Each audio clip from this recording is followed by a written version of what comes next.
Welcome everyone, my name is Limbic and this is Starclass, the StarCraft 2 show aimed at complete beginners. Today, and in the next 2 episodes of Starclass, I'm going to be giving you build orders that I recommend you use if you just started playing the game. So today we're going to be giving you a Terran build order, next week will be Protoss, and then the week after will be Zerg. And the idea behind these build orders is that they are supposed to be very safe, very simple, and help you form good habits. And the reason why I'm doing this is because I think a lot of people make the mistake of when they first get into StarCraft, they say, watch a pro game, and then they try to copy that pro player's build. And the reason why that's not necessarily such a good idea is because they are builds that are designed by pro players to be playing against other pro players. There are differences in the meta between low-level play and high-level play. In the lower leagues, something called cheese is very, very common.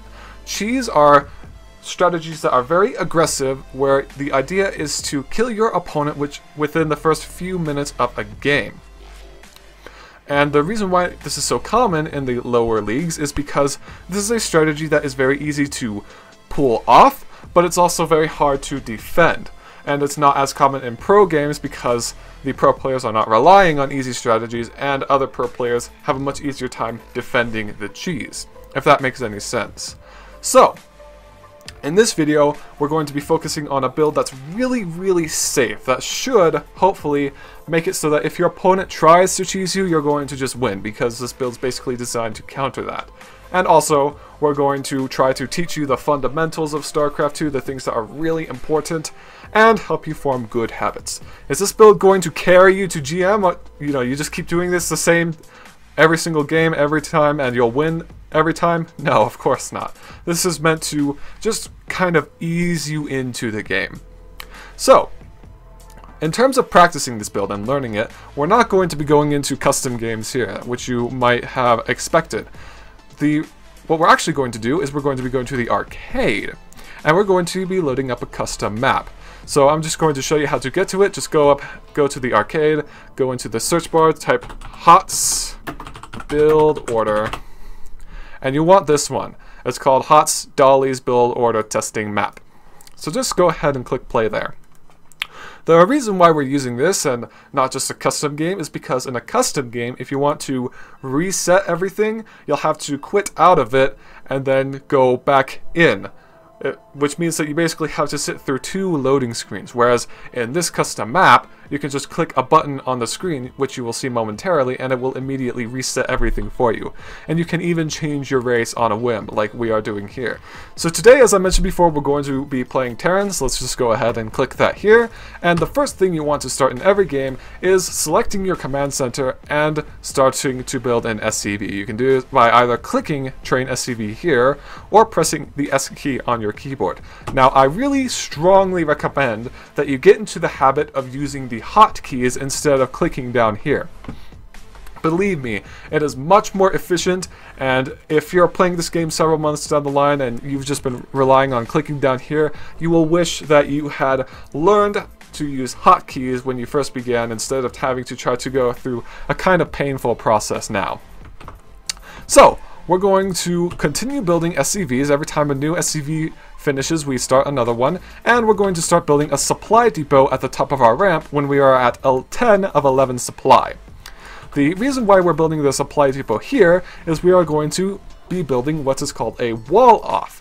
This is where you construct buildings at the top of your ramp so that enemy units cannot get into your base unless they destroy the buildings first. This means that you are very safe against enemy rushes because of course they have to knock down your supply depots all the time you are shooting at them with your marines. Once the supply depot finishes, you'll want to start a barracks with the same SCV that built the supply depot. Now, a lot of people would start to scout, and I'm just going to go ahead and pause here while I explain this point. A lot of people would scout at this point, or would scout with perhaps a Reaper that they would build out of this barracks once it's complete. We're not going to be doing this in this build. If you want to scout, that's fine. It's totally up to you. It's not really going to make that much of a difference. And in order to scout, you would just take one of these SCVs that are mining and then send it to the opponent's base.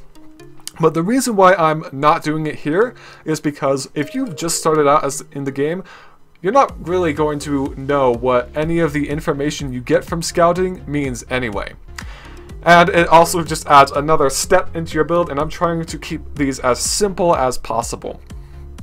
So, once you have the barracks on the way at 13 of 19 supply, go ahead and start building a refinery. Just taking one of your gas geysers here. Remember, you're building SCVs this entire time. There should always be a blue progress bar here. Now, something I would like to mention is that while I have been telling you what to do at certain supply numbers, I don't want you to think of it like that as if that's some kind of rule. Once your gas geyser finishes, by the way, go ahead and throw 2 SCVs in there. So, I say build your barracks on 12 supply, and then build your refinery on the 13 supply. You don't have to wait until you have those numbers to start constructing the building. So let's say you kind of forgot to build some SCVs, which is fine, it happens to everyone. That's something you should work on, but if you've just started, it's totally understandable. Okay, so let's say you missed 2 SCVs. So right now, at this stage of the game where I am now, you are only at 13 supply instead of 15 like I am here. Don't feel like you have to wait until your supply numbers are equal to what I'm showing here before you start building anything. Just build the stuff when you have the money. As long as you're always building SCVs, if you spend whatever money you have left over on buildings, you're probably doing it right. Don't wait until the supply matches what I'm saying here. If you lost some units, say you did scout and then you lost that scout, don't wait to build an extra SCV before you do what I showed here. I really hope that makes sense. Alright, with that out of the way, our barracks should almost be completing. Now, this is one of the rare times where you actually stop building SCVs when the barracks is almost done, because you want to upgrade it into an orbital command. The difference between total new players and players who start to have a basic grasp of how to play Terran is that total new players will not upgrade their command centers into orbitals. And that's kind of the mark of the noob, if you will, if they don't do that, if they just leave it as a command center there. And you don't want to be a noob, you want to start being really good at StarCraft 2, I would imagine. So make sure that you're always upgrading those command centers into orbitals. Trust me, the boost in income that you get from this is massive. So, once you have the orbital command on the way, go ahead and start a tech lab on this barracks. Sometimes, depending on the map, you'll have to lift it off and then fly it over. That's fine though. If you're wondering how I did that, I just pressed the X key on my keyboard and then moused over until it was in an ideal position. So go ahead and start another SCV and call down a mule once the orbital command is complete. Once the tech lab is complete, you're going to want to start Stimpack right here. You'll have to wait a little bit for the gas, but that's fine, and you'll want to start a marine out of your barracks. Now start an additional 2 barracks. So just go ahead and build 2 more barracks at a time. You should be up at 3 now. Now, a trick that I haven't mentioned yet is hotkeying your buildings. So let's go ahead and demonstrate that to you now. By hotkeying your buildings, you are able to basically select them really, really easily and quickly. And you can actually hotkey units and buildings too. So the way you hotkey something is you press Control on your keyboard and then you press a number on your keyboard. So right now I've bound the orbital command to 6. I could bind it to 5 like here. And what this does is, let's say I have these SCVs selected. If I press 6 on my keyboard, now I have the orbital command selected. So this is really nice because let's say you've got these Marines, right, and you're fighting on the other side of the map, and then you hear SCV ready, you realize you need to start building another SCV, instead of, having to come, let's say over here, all the way over, you can just press 6 on your keyboard and press the hotkey. Once these 2 barracks finish up, start building reactors on them. This will allow you to basically double the output of your Marines. You can see that now we're getting pretty close to being supply capped. We don't want that, so let's just go ahead and start building another supply depot. We're building SCVs as much as possible, and we're going to start another command center since we're starting to float money. Floating money is basically whenever you start to have lots of money in your bank and you're not actually spending it. You might as well spend this on something because minerals in your bank basically don't actually do anything for you. It's only useful if you actually spend it on something. So now we've got our reactors complete, let's just go ahead and start mass producing Marines.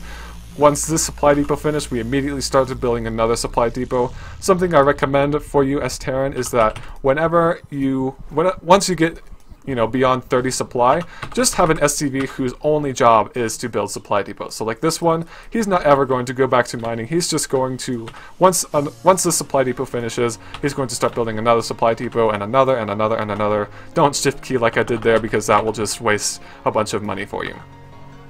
Alright, so our stim pack's completed. Let's just go ahead and start combat shield. We're still producing marines as much as possible, producing SCVs as much as possible, and we've got a pretty sizable force of marines here, wouldn't you say?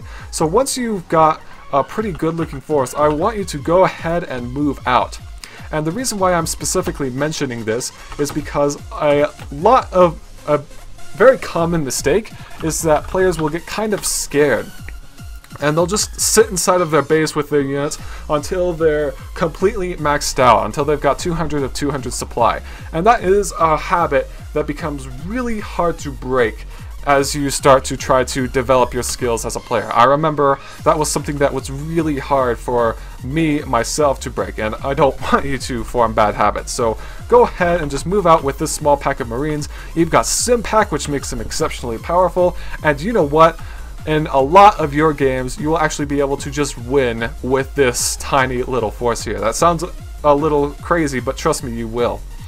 And, if that doesn't work, then don't worry. You've been producing marines the entire time, and you'll have another sizable force ready at your base.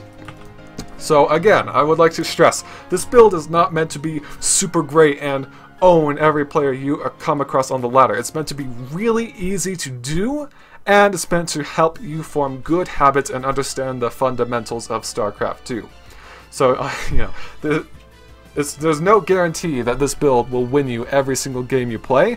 I just strongly recommend that you go ahead and start out with it if you are new and trying to learn how to play the game. Alright everyone, thank you very much for watching. My name has been Limbic. This has been Starclass, a StarCraft 2 show aimed at complete beginners, and I will see you all next time.